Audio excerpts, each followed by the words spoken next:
guys, done and sounding sweet. If you've been following along, that was the moment you were waiting for. Now, what do you say I take you through the steps of what I did? I'm not going to show you everything, but I'm going to touch on the drilling of the mounts. I will touch on the welding, the general fabrication, and the tools that I used to do this. And watch, you may be shocked at what I did this with. And with that being said, welcome back to 1822 MC Adventures and More. This is my channel and my name is Pete. And if it's your first time here, what we've been doing lately is working on silver here. This is my road machine that I take on road trips. I have another bike that I call Kemosabe. That's my bug out bike. I've been wanting to take this up to the mountains. I'm wanting to go to a place called the Wheels Through Time. It's a motorcycle museum. And I did a quick once over on the bike and it flunked. So with it flunking the safety test, I started doing a few things here and there, and well, here we are. It's done. All I got left to do now, guys, you know, or may not know, is change the oil, change the spark plugs, service the air box, and bleed the front brake and drain it of the old fluid. It's been in there about a year now. Time to change it. So what do you say I show you some of the tools that I used to make this exhaust, and show you some of the welding and general fabrication of what I did. Let's do it. Alrighty, for those of you that have been following along, I'll just refresh your memory. If you're new here, check it out. This is basically what I did without boring you with all the work and sweat. Alright, so I took my pipes off. I cleaned them up with various wire wheels and sandpaper. Then I painted them with some VTX ceramic paint. Then I wrapped them with some helix, or however you want to pronounce that, 1-inch fiberglass wrap, and the very ends of the pipe I used 2-inch wrap. And to cut the tubing, I used a hacksaw, and I also used this here muffler cutoff tool. I don't have the hacksaw in front of me because it's just a hacksaw, nothing special. This right here, catch one of these little goobers on sale, they're money well spent. Alright, welding. So when I went to weld everything up, needed a way to measure things, right? Need a wire brush to clean the smoke and carbon and residue and flux and whatnot off your welds.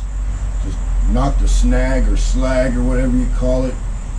Got to have a chipping hammer, and it needs to be a welding hammer. You can't use anything else, it won't work right. It's got to be a welding hammer.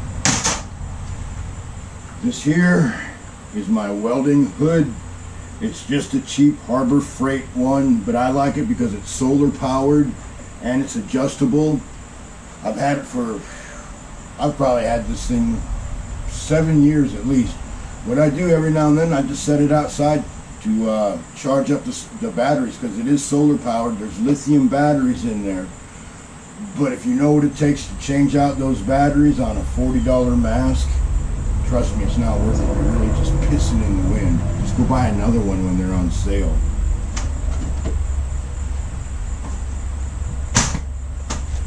And of course you got to have a decent set of welding gloves.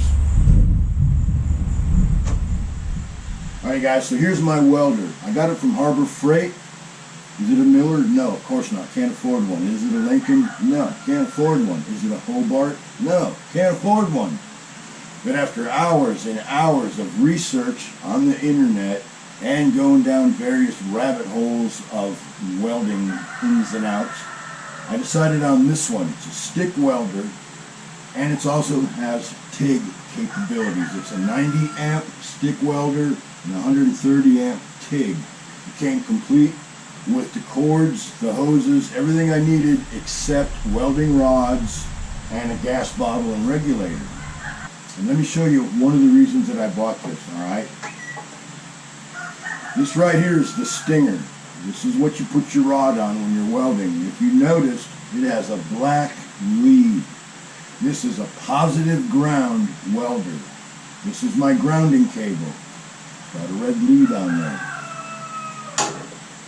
All right, and quite honestly, guys, I did the research so long ago. I mean, it is 2023 now, and I bought this, like I said, around 2004, 2005. If I remember correctly, for doing like non-industrial work, big heavy plates of steel and all that sort of stuff. If I was going to do the kind of welding that I do, stuff for motorcycles and tubing and welding mounts to a frame, or actually making a frame, I built a chopper with this here welder. But positive ground, and I don't remember exactly why, but I do believe it's better for more intricate work. If you're curious, look it up yourself. I did it about 15, 20 years ago. But I've been very happy with this welder. Now, could I go out on a construction job and start welding plate steel with it? Oh, hell no. It'd blow up. But it is an inverter welder, and it is also positive ground with TIG capabilities. Maybe one of these days I'll actually hook up the TIG. Never know.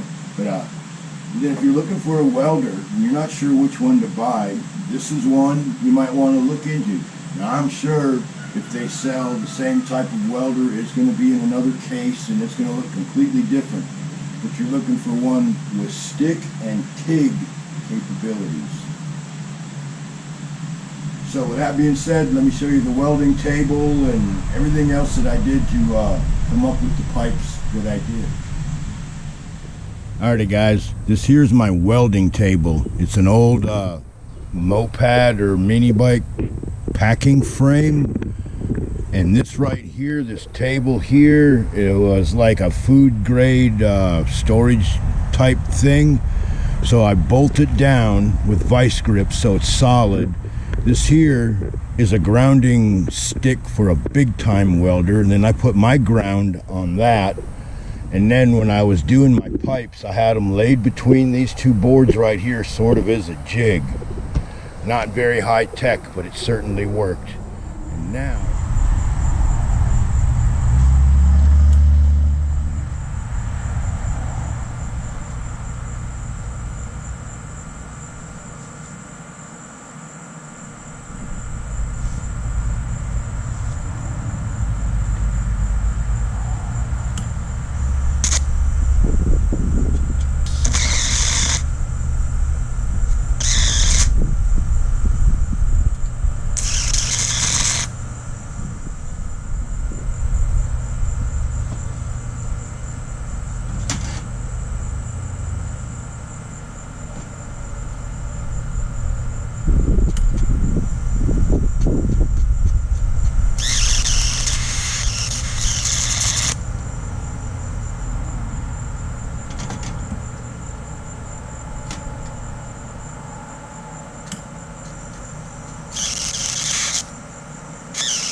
remember guys, measure carefully. You've only got one chance to do this right. Cut off tool and plenty of air.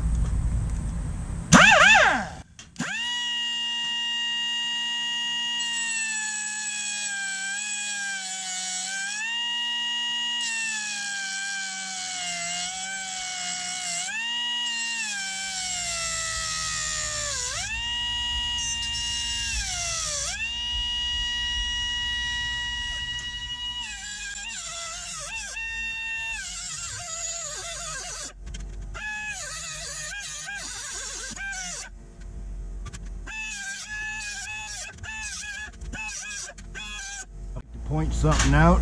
Brand new welding gloves, and I've already trashed them, but if I had not been wearing those gloves, my knuckle would have ate the grinder.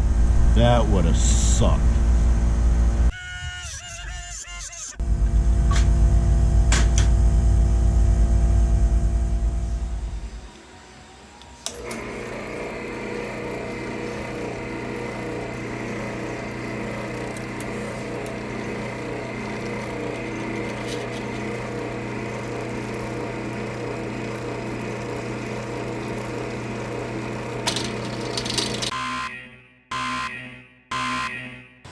Always remember to tighten up the chuck. Alright, let's try this again. And like I said, don't forget to tighten up the chuck.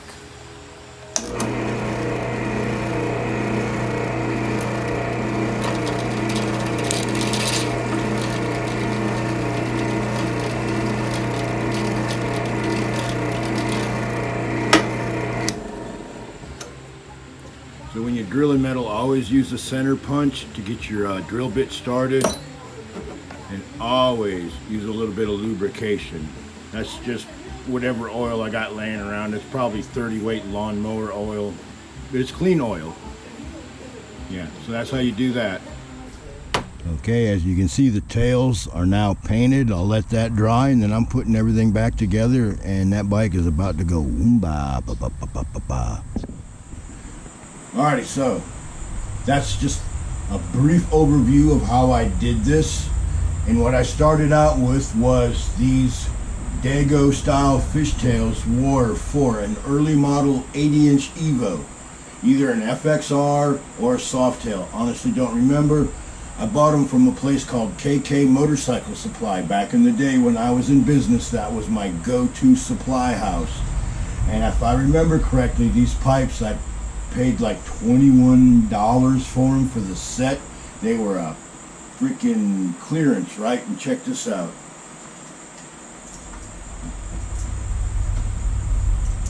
This is what's left of the sticker. It's a shame. It's an old tinfoil sticker, but it disintegrated from age. But these were actually Mac pipes. So these aren't some knockoff Chinese bullshit fucking pipes.